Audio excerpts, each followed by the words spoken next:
Our quick passing game will consist of either a one-step or three-step drop for our quarterback.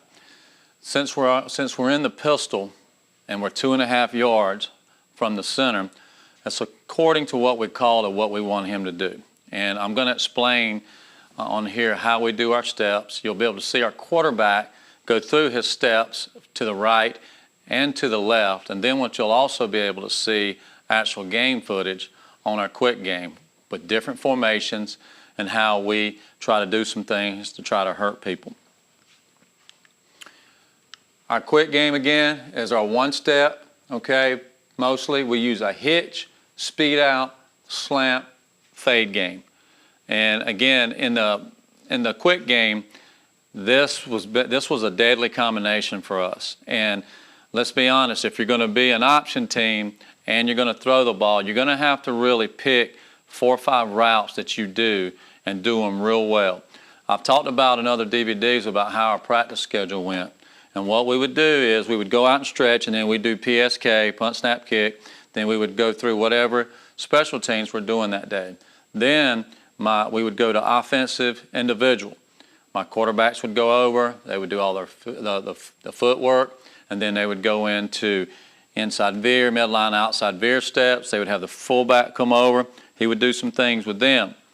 Then whatever time we had left over, which is usually about 10 minutes, we would sprint down to the receivers. And every day with the receivers, we would take 10, 15 minutes and throw this quick game. We knew we were going to be able to throw the speed out, the hitch, the fade, the slant. We knew what we were going to be able to throw those things, and then we would take whatever we thought that week that we could do, and those are the things that we would really focus on. If we felt like we were going to get soft corners that week and we thought we could throw the hitch and the speed out, that's where we would spend more time.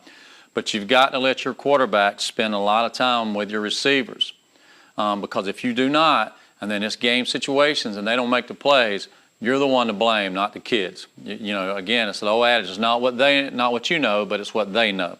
So, again, all of our routes have names that the players are familiar with. So, and also, our players, they help name our plays. We've already talked about we can add tags or add names, and we've talked about examples, okay?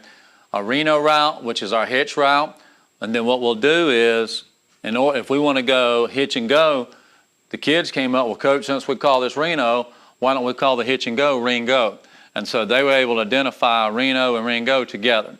And I think when you let your kids take ownership to it, and then they have some, they help you name things like that, then, they'll actually remember it a lot better. Again, our quick game is called Leopard left and Rattler right.